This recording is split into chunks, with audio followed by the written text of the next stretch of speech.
आज के वीडियो में आप सभी का स्वागत है। आज का हमारा विषय है प्रथम विश्व युद्ध और राष्ट्रीय आंदोलन। सबसे पहले हम पृष्ठभूमि पर बात करेंगे। भारतीयों ने किस प्रकार से अंग्रेज सरकार का या ब्रिटिश सरकार का सहयोग किया, क्या कारण थे उसके, भारतीय एवं अंतर्राष्ट्रीय परिस्थितियां प्रथम विश्व युद्ध काल में किस प्रकार की थीं। एनी बेसेंट का भारतीय राजनीति में इसी काल में पदार्पण हुआ था।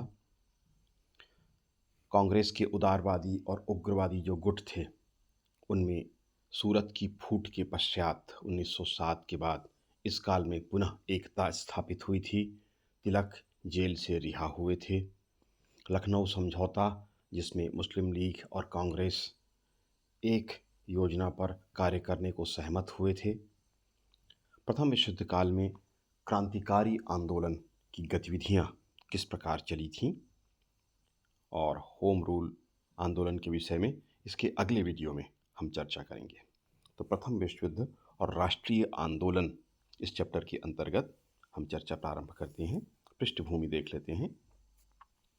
प्रथम विश्व युद्ध काल 1914 से 1918 तक भारतीय राष्ट्रीय आंदोलन की दृष्टि से शांति का युग या शांति काल के नाम से जाना जाता है। ये काल महत्वपूर्ण था। आने वाले तूफान के पूर्व की शांति का काल था।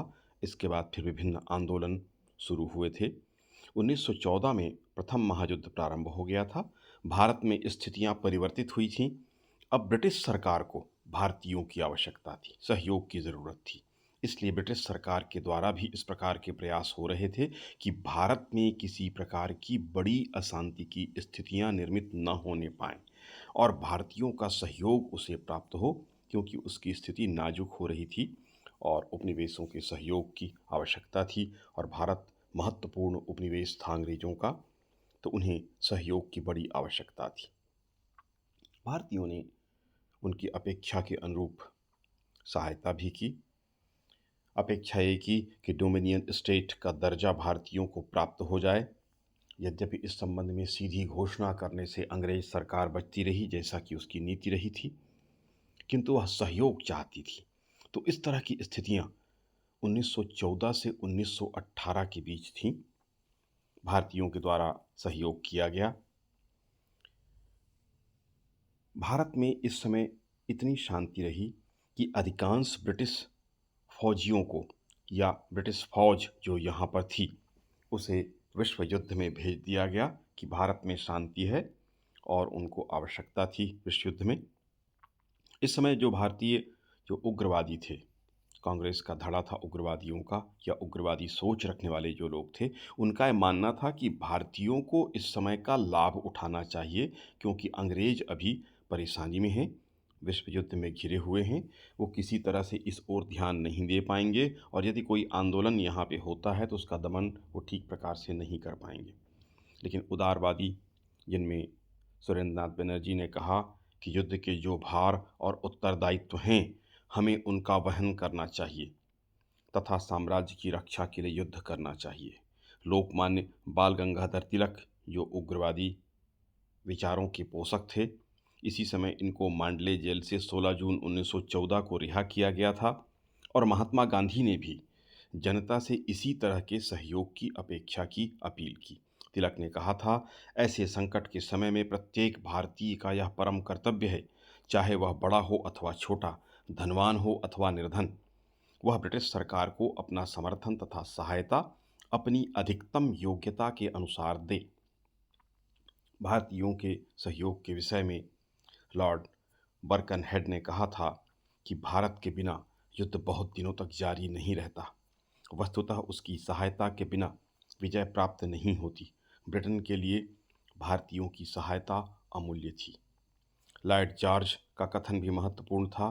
भारत ने जिस बहादुरी और जिस निष्ठा के साथ ब्रिटेन की सहायता की थी, युद्ध के समाप्त के पश्चात और भारत के कार्यों की जांच यदि की जाए तो संकट की घड़ी में उनके द्वारा की जाने वाली सहायता को कभी भी विस्मृत नहीं किया जा सकता। क्या सहयोग किया था भारतीयों ने और उस सहयोग के पीछे कारण क्या थे? मित्र राष्ट्रों के द्वारा स्वशासन के सिद्धांत की घोषणा की गई।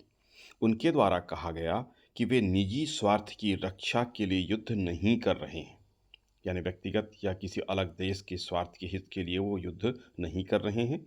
अभी तो संसार में लोकतंत्र की रक्षा के लिए युद्ध कर रहे हैं। ब्रिटिश प्रधानमंत्री ने कहा था, यदि कोई हमसे पूछे कि हम लोग इस युद्ध में क्यों भाग लेने जा रहे हैं, तो मैं केवल दो वाक्य में इसका उत्तर दूंगा। प्रथम, एक पवित्र अंतर्राष्ट्रीय दायित्व पूरा करने के उद्देश्य से युद्ध में भाग ले रहे हैं, और दूसरा, हम इस सिद्धांत की रक्षा हेतु लड़ने जा रहे हैं कि अंतर्राष्ट्रीय अन्याय द्वारा छोटी जातियों को कुचला नहीं जा सकता और शक्तिशाली राष्ट्र अपनी मनमानी छोटे राष्ट्रों के साथ अन्याय के रूप में नहीं कर सकते। इसके अतिरिक्त भारत में लॉर्ड हार्डिंज ने इस समय अपूर्व दूरदर्शिता का परिचय दिया था। उनके द्वारा सुधारवादी और प्रगतिवादी नीति का अवलंबन किया गया था। भारतीयों के प्रति सहानुभूति प्रदर्शित की गई थी। प्रवासी भारतीयों के साथ जो अत्याचार विदेशों में हो रहे थे, उनका विरोध किया गया था। 1911 में बंग भंग को समाप्त कर दिया गया था तथा भारतीय राजनीति में भी समन्वय की नीति का अनुसरण उनके द्वारा किया गया था। इस कारण भारतीयों के द्वारा अंग्रेजों के साथ प्रथम विश्व युद्ध में सहयोग किया गया था। उनको अपेक्षा थी कि डोमिनियन स्टेट का दर्जा उन्हें दिया जाएगा, और जैसा हमने चर्चा की, भारत में जो प्रशासन था वह भी इस समय उदारतापूर्वक कार्य कर रहा था, चाहे उसका कारण जो भी रहा हो। भारतीयों द्वारा प्रदत्त सहायता, क्या सहायता भारतीयों ने इस काल में दिया? भारतीय राजाओं के द्वारा ब्रिटिश सरकार को पूर्ण समर्थन दिया गया था। उन्होंने अपने साधन ब्रिटिश सरकार की सेवा में समर्पित किए थे। बीकानेर, जोधपुर, किशनगढ़, पटियाला, सचिन के जो राजा थे वो स्वयं मुखिया बनकर रणभूमि में गए। भारत से 12,50,000 सैनिक युद्ध के लिए पूरे विश्व युद्ध के काल में भेजे गए, जो एक बड़ी संख्या थी। भारत ने ब्रिटिश सरकार को 3 करोड़ पाउंड दिए, ये तो सरकारी तौर पर दिए गए। इसके अतिरिक्त भारत की तरफ से रेड क्रॉस को दान तथा युद्ध के लिए ऋण और चंदे के रूप में भी कुल मिलाकर 7,50,00,000 पाउंड अतिरिक्त दिए गए। तो 10 करोड़ 11 करोड़ के लगभग भारत से पाउंड उस समय दिए गए, जो कि एक बड़ी राशि थी। इस प्रकार भारत के द्वारा इंग्लैंड की भरपूर मदद की गई। ये सहायता भारत की ओर से इंग्लैंड को गया था। भारतीय परिस्थितियां, जहाँ तक राजनीतिक बात है, भारतीय राजनीति में परिवर्तन के संकेत दिख रहे थे। उदारवादी और उग्रवादी जो कांग्रेस के दो धड़े थे, वो श्रीमती एनी बेसेंट के प्रयासों से एक हो रहे थे। भारतीय राजनीति में श्रीमती एनी बेसेंट का पदार्पण हो चुका था। कांग्रेस और लीग एक दूसरे के पास आ रहे थे। लखनऊ का समझौता 1916 में हुआ था। उसी समय कांग्रेस के उदारवादी और उग्रवादी धड़े भी एक हो गए थे। अंग्रेज सरकार के द्वारा बंग भंग को रद्द किया गया था, इसलिए माहौल अच्छा हुआ था। लॉर्ड हार्डिंज इस समय भारत में लॉर्ड मिंटो के बाद वायसराय बनकर आया था। उदार दृष्टिकोण वाला व्यक्ति था। उसने हिंदुओं और मुसलमानों के प्रति निष्पक्षता की नीति का अनुसरण किया, किसी एक का पक्ष नहीं लिया। उसकी राजनीतिक सूझबूझ के कारण भी भारतीय राजनीति परिवर्तित होने लगी थी। फिर मॉन्टेग्यू की घोषणा, आगे उस पर हम चर्चा करेंगे। अंतर्राष्ट्रीय परिस्थितियां, इस समय तुर्की और भारत के क्षेत्र में राष्ट्रीय आंदोलन शुरू हुआ था। इसका प्रभाव विशेषकर भारतीय मुसलमानों पर पड़ा। भारतीय मुसलमान तुर्की के सुल्तान को खलीफा के रूप में स्वीकार करते थे, किंतु अंग्रेजों और खलीफा के बीच संघर्ष की स्थिति तुर्की में निर्मित हो रही थी। इस कारण भारतीय मुसलमान अंग्रेजों के खिलाफ थे।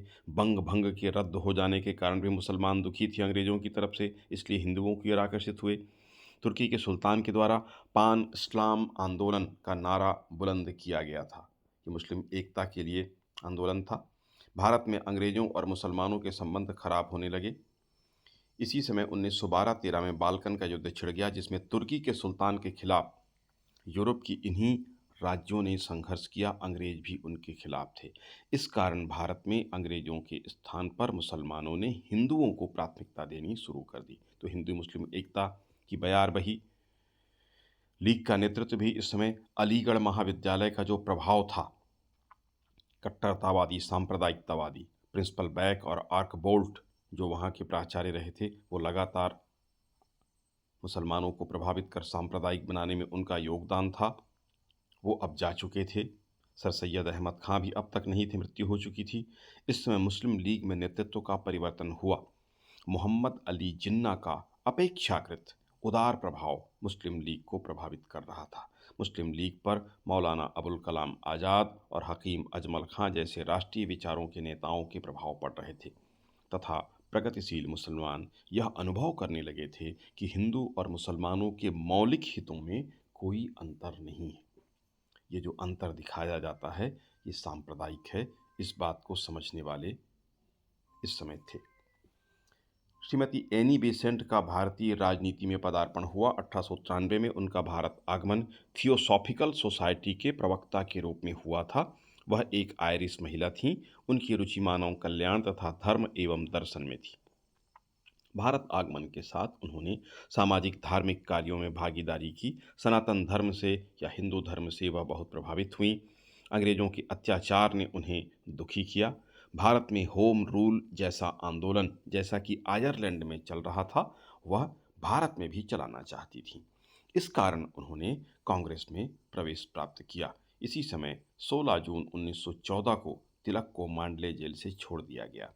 तिलक ने भारत में आकर अनुभव किया कि अब राजनीतिक परिस्थितियां पूर्व जैसी नहीं हैं, बदल चुकी हैं। अरविंद घोष और लाला लाजपत राय राजनीति से दूर हो चुके हैं। तिलक अब कांग्रेस में पुनः सम्मिलित होना चाहते थे। इसमें श्रीमती एनी बेसेंट ने महत्वपूर्ण योगदान दिया। उनके द्वारा कांग्रेस के नरम दल के सदस्यों से बात की गई, किंतु फिरोज शाह मेहता और गोपाल कृष्ण गोखले के द्वारा गरम पंथियों का विरोध किया गया। आगे हम देखते हैं कि इसके बावजूद कांग्रेस में एकता हुई। गोपाल कृष्ण गोखले और फिरोज शाह मेहता की मृत्यु 1915 में हुई। श्रीमती एनी बेसेंट 1915 में स्वयं कांग्रेस में सम्मिलित हुईं तथा उनके प्रयासों से कांग्रेस में उदारवादी और उग्रवादी एक हुए। 1916 में लखनऊ अधिवेशन में तिलक और उनके अनुयायियों का कांग्रेस में प्रवेश हुआ। जब तिलक और उनके अनुयायियों ने कांग्रेस की सभा में प्रवेश किया तो तालियों की गड़गड़ाहट से उनका स्वागत किया गया। तिलक के आगमन से कांग्रेस के आंदोलन में सक्रियता आई। इस अवसर पर अंबिका चरण मजूमदार ने कहा था कि 10 वर्षों के दुखद अलगाव के बाद तथा गलतफहमी के कारण बिना वजह के विवादों में भटकने के बाद भारतीय राष्ट्रीय दल के दो खेमों ने अब यह महसूस किया कि अलगाव ही उनकी पराजय है और एकता ही उनकी जीत है। अब भाई भाई पुनः मिल गए। इस तरह से एकता की स्थापना हुई। स्वाभाविक था, तिलक जो थे वो जन्मजात नेता थे। स्वाभाविक गुण थे नेतृत्व करने की उनके भीतर। उनके आते ही कांग्रेस में की राजनीति में उबाल शुरू हो गया। कांग्रेस एवं मुस्लिम लीग का समझौता 1916। ठीक इसी समय कांग्रेस के लखनऊ अधिवेशन में कांग्रेस के उदारवादियों एवं उग्रवादियों में एकता स्थापित हुई। इसी अधिवेशन का दूसरा महत्वपूर्ण भाग यह था कि कांग्रेस और लीग का, मुस्लिम लीग का समझौता भी हुआ। श्रीमती एनी बेसेंट तथा तिलक के विशेष प्रयासों से यह संभव हुई। होम रूल आंदोलन को सफल बनाने के लिए मुस्लिम लीग के समर्थन का प्रयास किया जा रहा था। इसी समय कुछ ऐसी घटनाएं घटित हुईं जिनके कारण कांग्रेस और लीग में एकता स्थापित हुई। इस हेतु निम्न परिस्थितियां थीं जिसके कारण यह संभव हुआ। पहली बात तो थी कि बंगाल विभाजन का रद्द होना। 1911 में बंग भंग को रद्द कर दिया गया। इससे मुसलमानों में ये भावना आई कि अंग्रेज कतई विश्वसनीय नहीं है। ये मुसलमानों के हित में किया गया था। बंग भंग जो किया गया था, स्पष्ट रूप से करजन ने घोषणा की थी कि ये मुसलमानों का साथ देने के लिए ये किया गया था। तो बंगाल विभाजन रद्द हो गया। इससे मुस्लिम नाराज हुए और वो कांग्रेस के उदार धड़े की ओर या हिंदू धड़े की ओर आकर्षित हुए। बाल्कन युद्ध में तुर्की की पराजय। 1911-12 में बाल्कन युद्ध हुआ। एक पक्ष तुर्की, दूसरे पक्ष में यूरोपीय राष्ट्र थे। अंग्रेज भी उनके पक्ष में थे। तुर्की के खिलाफ अंग्रेजों ने युद्ध किया और इसमें तुर्की की पराजय हुई। भारतीय मुसलमान जो थे तुर्की के सुल्तान को अपना खलीफा मानते थे, इसलिए वो उनके पक्ष में थे। अंग्रेज उनके विरोध में थे, इस कारण उनको अंग्रेज़ों से शिकायत हुई और उन्होंने अंग्रेज़ों का विपक्ष लिया या अंग्रेज़ों के विपक्ष में गए। हिंदुओं का साथ उन्होंने लेना स्वीकार किया। इसी समय इटली पर लीबिया का अधिकार हुआ। ये लीबिया का जो क्षेत्र था, यह भी तुर्की के अधीन था। जैसा कि आपको ज्ञात होगा कि तुर्की का साम्राज्य इस समय बहुत विस्तृत था, किंतु शासक कमज़ोर हुए थे। इस कारण एक-एक करके उनके क्षेत्र स्वतंत्र हो रहे थे और वहाँ विवाद की जो स्थिति थी, उसको पूर्वी समस्या के नाम से जाना जाता है। तो इटली के द्वारा, जो कि एक यूरोपीय और ईसाई देश था, उसने लीबिया पर अधिकार कर लिया। यह तुर्की के खिलाफ था। इस बात से भी भारत में परिस्थितियां बदलीं, क्योंकि इंग्लैंड ने इटली के इस विजय को सपोर्ट किया या स्वीकार कर लिया, मान्यता प्रदान कर दी। इस तरह से इस कारण से भी मुसलमान अंग्रेजों के खिलाफ यहाँ पर हुए। विश्व युद्ध में तुर्की का इंग्लैंड के विरोध में युद्ध 1914 में, आप सभी जान रहे हैं, जिस काल का हम अध्ययन कर रहे हैं, प्रथम विश्व युद्ध प्रारंभ हुआ था। दो पक्ष थे, एक धुरी राष्ट्रों का पक्ष था और दूसरा मित्र राष्ट्रों का पक्ष था। धुरी राष्ट्रों में जो केंद्रीय राज्य थे, उनमें जर्मनी, ऑस्ट्रिया के साथ तुर्की धुरी राष्ट्रों के रूप में युद्ध में एक पक्ष में था, जबकि दूसरे पक्ष में इंग्लैंड, फ्रांस, रूस आदि प्रमुख देश थे, यूरोपीय देश थे। स्वाभाविक है, क्योंकि अंग्रेज एक पक्ष में थे, तुर्की दूसरे पक्ष में था, तो भारतीय मुसलमानों का झुकाव स्वाभाविक रूप से तुर्की के पक्ष में होगा।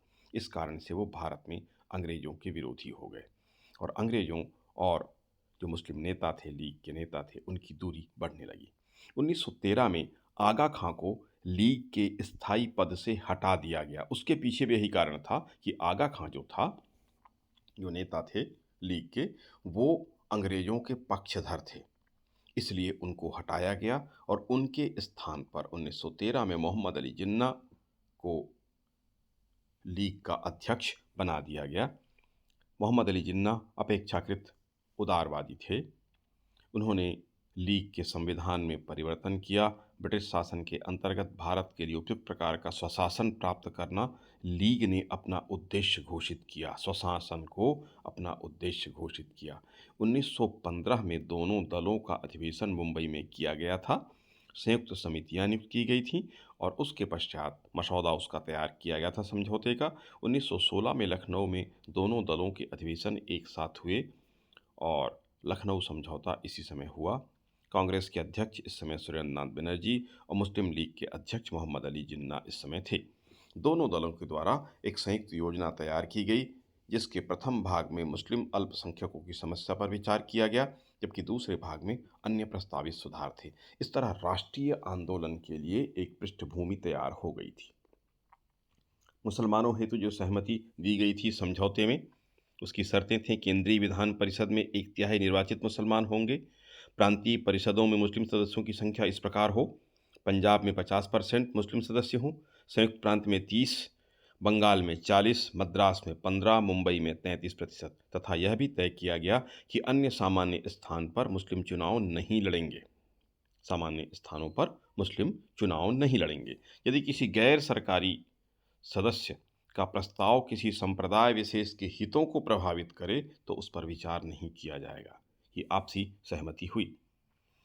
ब्रिटिश शासन से मांग की गई, ब्रिटिश सरकार भारतीयों को स्वशासन देने की घोषणा करे। इस तरह राष्ट्रीय आंदोलन का एक प्रमुख मांग बन गया कि ब्रिटिश सरकार भारतीयों को स्वशासन प्रदान करे। अब तक मुस्लिम लीग इससे सहमत नहीं था, अब इसमें वह कांग्रेस के साथ सम्मिलित हो गया।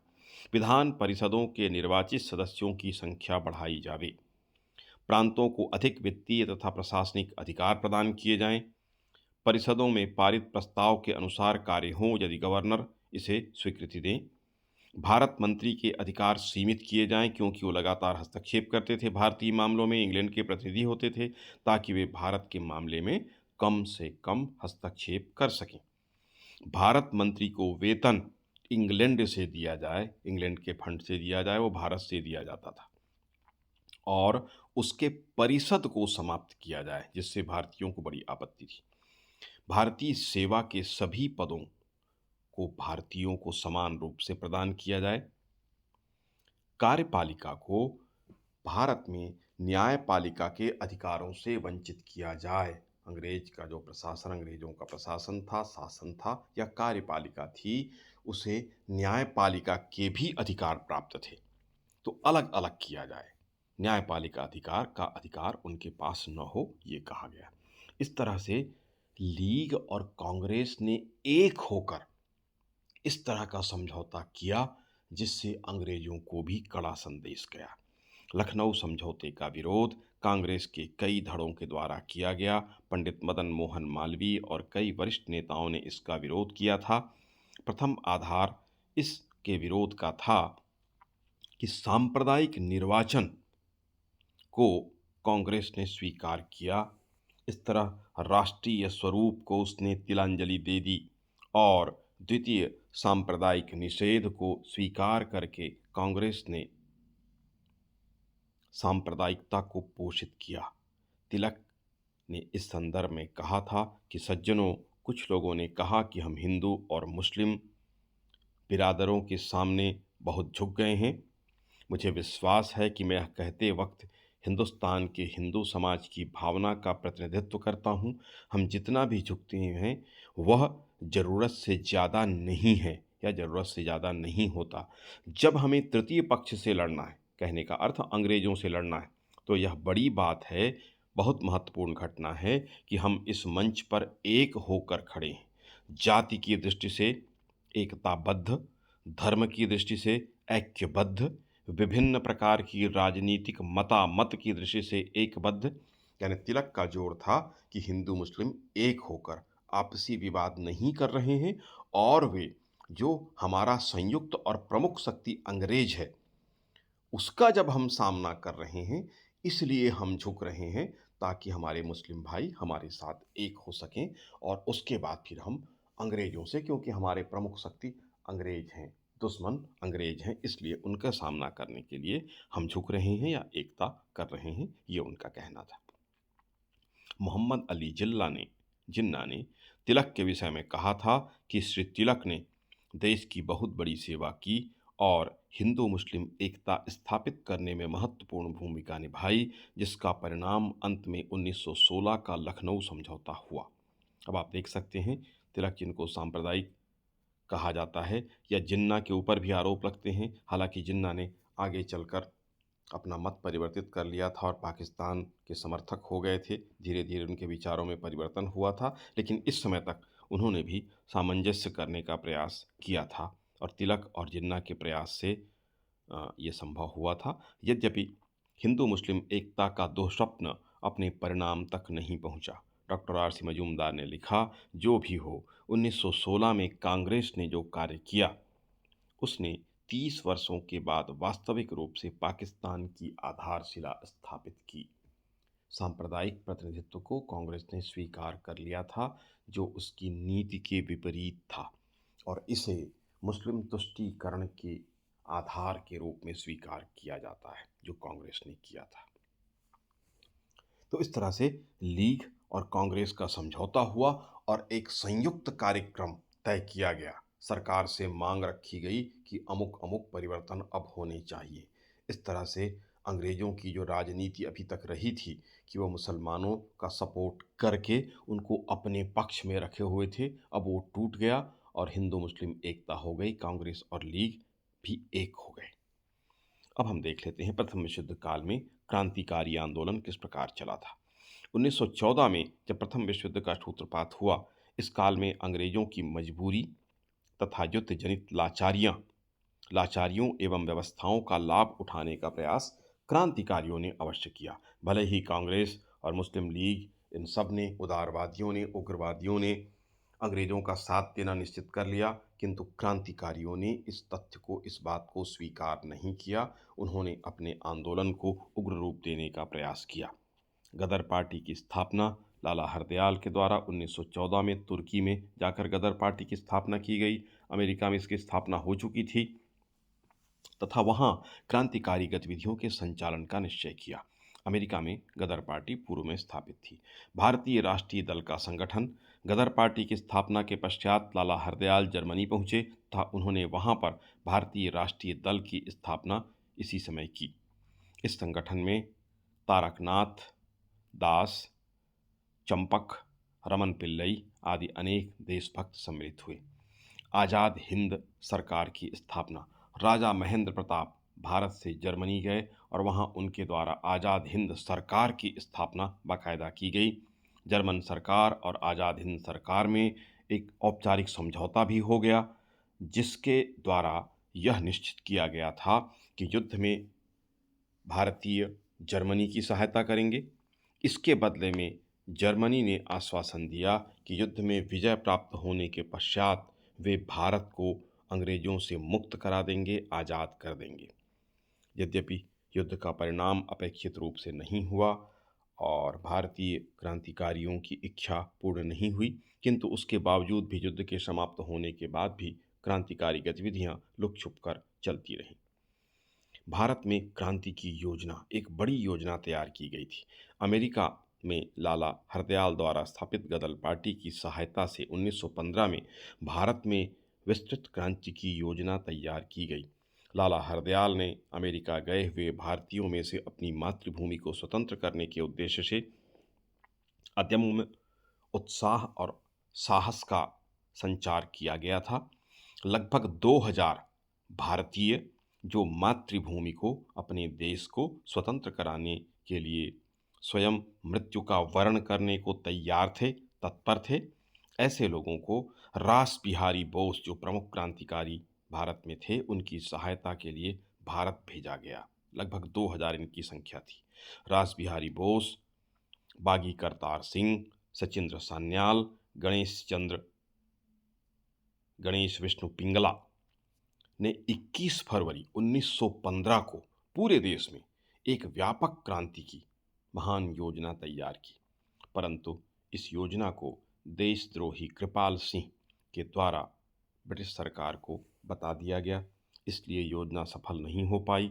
कई स्थलों पर क्रांतिकारियों के विरुद्ध छापा मारा गया, उनको गिरफ्तार किया गया, जिनमें बागी करतार सिंह, विष्णु गणेश पिंगला, जगत सिंह, भाई परमानंद सिंह तथा उधम सिंह शामिल थे। रास बिहारी बोस बचकर निकल गए, किंतु 24 व्यक्तियों को, जिनमें करतार सिंह सराभा, जगत सिंह, मान सिंह, उधम सिंह शामिल थे, मृत्युदंड मिला। बहुत से अन्य क्रांतिकारियों को आजीवन कैद की सजा मिली। इस केस को, जो 1915 में लाहौर षड्यंत्र केस के नाम से जाना गया, क्योंकि यह अभियोग लाहौर में चलाया गया था। भाई परमानंद के मृत्युदंड को बाद में आजीवन कारावास में बदल दिया गया था।